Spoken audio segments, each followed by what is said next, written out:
दोस्तों आप देख रहे हैं शुभंकर कुमार ऑफिशियल यूट्यूब चैनल में आप लोग का स्वागत है। तो दोस्तों राहुल गांधी ने मोदी को बिल्कुल एक्सपोज करके रख दिया है और अब ऐसा लग रहा है कि राहुल गांधी से मोदी को कौन बचाएगा, कौन सी जांच एजेंसी बचाएगी, या ईडी बचाएगी या सीबीआई या आईटी या इलेक्शन कमीशन या चुनाव आयोग, कोई भी नहीं बचा सकता है दोस्तों, क्योंकि मोदी के जितने भी पैंतरे थे सबको एक्सपोज करके रख दिया है राहुल गांधी ने पिछले कुछ समय में। और जिस तरह से बिहार में उनको प्यार समर्थन मिल रहा है, जनता उनके रैली लाखों की संख्या में उनके रैलियों में आ रही है, यानी वोट चोर गद्दी छोड़ के जो रैली वो राहुल गांधी बिहार में कर रहे हैं उसको बहुत सारी सफलता मिल रही है और बहुत अद्भुत तरीके से सफलता मिल रही है। और इन सबको देखकर राहुल गांधी से मोदी बिल्कुल डर गया है दोस्तों। और ये हकीकत है कि अब ईवीएम भी कुछ नहीं कर सकती है, इलेक्शन कमीशन भी नहीं बचा सकता है, ईडी सीबीआई तो पहले ही सुप्रीम कोर्ट ने खारिज कर दिया है।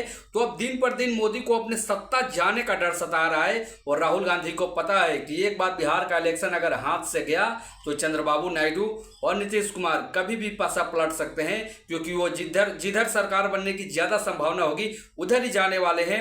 और दोनों राहुल गांधी के पुराने साथी हैं, नीतीश कुमार भी और चंद्रबाबू नायडू तो बहुत दिन कांग्रेस पार्टी के साथ रहे थे। अभी लोकसभा 2024 के पहले वो बीजेपी से जुड़े थे और उसको पवन कल्याण ने जुड़ाया था। लेकिन जैसे ये सरकार पलटेगी, जिस तरह से बिहार में तेजस्वी यादव और राहुल गांधी को जो दोस्तों समर्थन मिल रहा है और जो जनता बोल रही है कि इस बार परिवर्तन करके ही माना है और परिवर्तन करके ही मानना है, और राहुल गांधी ने तो बिल्कुल चुनाव का रुख ही पलट दिया है मानो।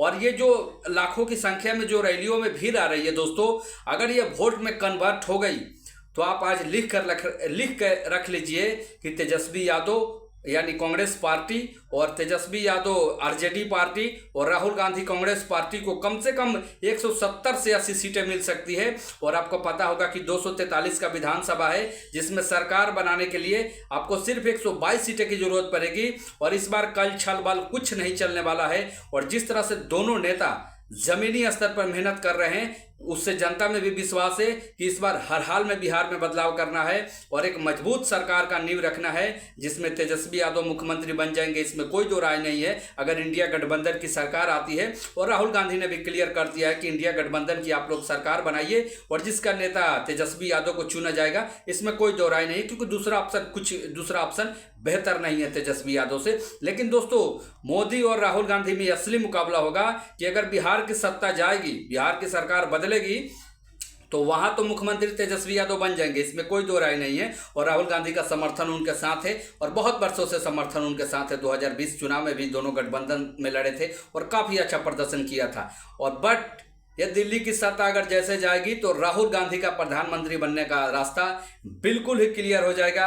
अगर चंद्रबाबू नायडू और नीतीश कुमार में से कोई एक भी पलटता है, ये तो क्लियर है कि दिल्ली की सत्ता यानी कि जब बिहार की सत्ता जाएगी तो नीतीश कुमार किसी काम के नहीं रहेंगे। नीतीश कुमार तो मुख्यमंत्री रहेंगे नहीं और 18 साल से लगातार इसी पद पे बने हुए हैं और उन पे एक्शन भी हो सकता है, क्योंकि भारतीय जनता पार्टी जितना दिन किसी पार्टी के साथ रहती है, जितना दिन काम रहता है उसके साथ रहती है। जैसे ही काम निकाला उसको बहुत ही दुर्दशा कर देती है। आप अंदाजा लगा सकते हैं एकनाथ शिंदे का क्या हाल हुआ, नवीन पटनायक उड़ीसा में क्या हाल हुआ, जगन मोहन रेड्डी जो कि आंध्र प्रदेश के मुख्यमंत्री थे, चंद्रबाबू नायडू की सरकार बनी तो उनका क्या हासिल हुआ, उन पे भी केस लाद कर रखे गए हैं।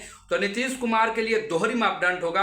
अगर उनका भलाई इसी में होगा कि वो राहुल गांधी का साथ दे, इंडिया गठबंधन का साथ दे और अपने जो 12 सांसद हैं उनको ले जाकर इंडिया गठबंधन में मिलाए और इंडिया गठबंधन को सरकार बनाने में मदद करे और उनके कंधों को मजबूत करे। लेकिन दोस्तों राहुल गांधी ने पिछले 2 साल में वो काम किया है जिससे मोदी की राजनीति पूरी तरह से हिल चुकी है और मोदी अब लोगों को धमकाते भी नहीं है। आप याद कीजिए 2024 लोकसभा से पहले संसद भवन में खड़ा होकर ये कहना एक अकेला सब पे भारी या आपकी बार 400 पार, ये कितना टफ काम था राहुल गांधी के लिए, बहुत बड़ी टफ काम था और ये काम को कोई बहुत आसानी से कर सकता था तो राहुल गांधी थे। राहुल गांधी हिम्मत नहीं हारे।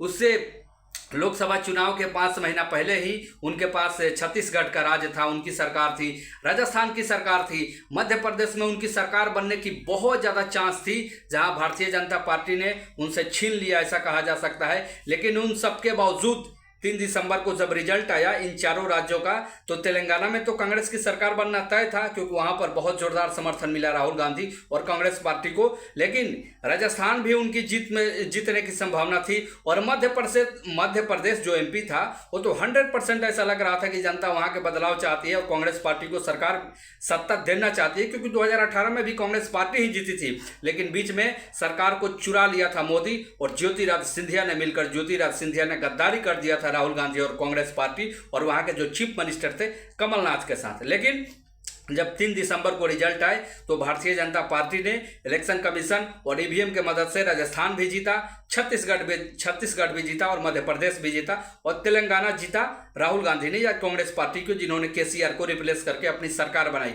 लेकिन उन सबके बावजूद दोस्तों सिर्फ 3 महीना के अंदर राहुल गांधी ने हिम्मत नहीं हारा और जोरदार तरीके से मेहनत किया और एक यात्रा निकाला और वो 100 दिन यात्रा चली, कम से कम 100 दिन के आसपास, और वो सक्सेसफुल रहा। और उसके बाद लोकसभा में उतरे और ऐसा एक्सपोज किए मोदी को और मोदी की जांच एजेंसी को और मोदी सरकार की जितने भी नीतियां थी सबको उन्होंने धरातल पर पहुंचाया और जमीनी स्तर पर दिखाया और जनता को समझाया कि अगर इनको 400 पार मिलेगा तो देखो आपका हक छीन लेंगे, आपके संविधान से आरक्षण छीन लेंगे। सब कुछ बताया राहुल गांधी ने और जनता ने भी उनका भरपूर साथ दिया और राहुल गांधी ने भी हिम्मत नहीं हारा दोस्तों और कंधे से कंधे मिलाकर लगे रहे। और जब रिजल्ट आया 4 जून 2024 को तो आप सबने देखा एक भयंकर हार हुई मोदी को, क्योंकि जिस पार्टी का मुखिया 303 पर था वो 240 पर आ सकती है। और खबर तो ये भी थी कि 15-20 सीट ऐसे थे जो बहुत ही कम मार्जिन से जीते गए। एक मुंबई का सीट था जिसमें सिर्फ 48 वोट से जीता गया था। ऐसे हिंदुस्तान में 15-20 ऐसे सीट थे जिनकी संख्या जीत प्रतिशत 100 से कम थी। तो आप अंदाजा लगा सकते हैं दोस्तों, जहां भी इतनी कम संख्या में किसी प्रत्याशी को विजेता घोषित किया जाता है उसको जिताया जाता है, वो हारा हुआ प्रत्याशी रहता है और सामने वाले विपक्षी पार्टी के उम्मीदवार को हराया जाता है। तो दोस्तों इसका पूरा क्रेडिट राहुल गांधी को जाना चाहिए। अब राहुल गांधी पूरे लोकप्रिय हो चुके हैं वर्ल्ड ओवर, हिंदुस्तान में भी। तो अब मोदी को डर हो चुका है कि आखिर हम जाए तो कहाँ जाए। और सबसे बड़ा मुद्दा है जो बिहार चुनाव है और जिस तरह से राहुल गांधी अभी 3 महीना पहले से ही लग चुके हैं, मोदी तरह तरह के मतलब कुछ बोल भी नहीं पा रहे, क्योंकि उनको पता है कि आने वाला दिन में हकीकत होने वाला है। उनको हकीकत पता है, क्योंकि बिहार में तो सरकार उनकी बनने वाली नहीं है। अगर सही से सब कुछ हुआ तो सरकार नहीं बनेगी। कोई अनहोनी हो जाए, कोई बहुत बड़ा खेल कर जाए इलेक्शन कमीशन ईवीएम के मदद से या प्रशासन के माध्यम से, डीएम के माध्यम से, तो ही कुछ संभावना हो सकती है। ना था जनता का प्यार समर्थन और जनता का मुंड बिल्कुल बदलाव है और वो इंडिया गठबंधन की सरकार चाहती है, कांग्रेस पार्टी की सरकार चाहती है और तेजस्वी यादव को मुख्यमंत्री देखना चाहती है बिहार की जनता। ये तो बिहार का बात हो गया दोस्तों।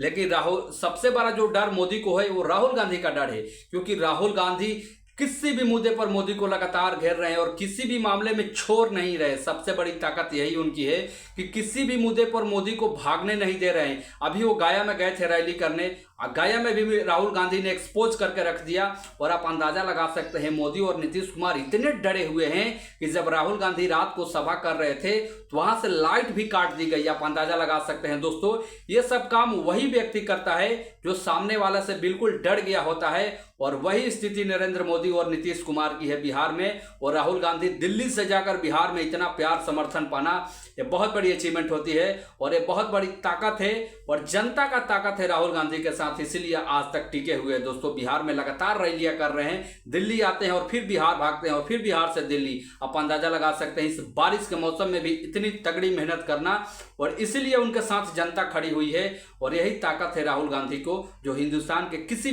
किसी भी कोने में कोई भी घटना होती है तो उनको साहस देता है और उनको ताकत देता है कि आप चलिए, हम आपके साथ खड़े हैं। तो दोस्तों ये बहुत बड़ी जीत है और ये बहुत बड़ी राजनीतिक जीत है। और एक इंटरव्यू में रवीश कुमार ने कहा था कि राहुल गांधी से मोदी बहुत डरते हैं। भले उन्होंने कितना भी खारिज कर दे लेकिन बहुत डरते हैं दोस्तों। 2014 के चुनाव में जब नरेंद्र मोदी का पूरी तरह से तूफान था तो उन्होंने उनकी सरकार को नीलाम कर दिया था कि ये सूट बोर्ड की सरकार है, एक्सपोज करके रख दिया था।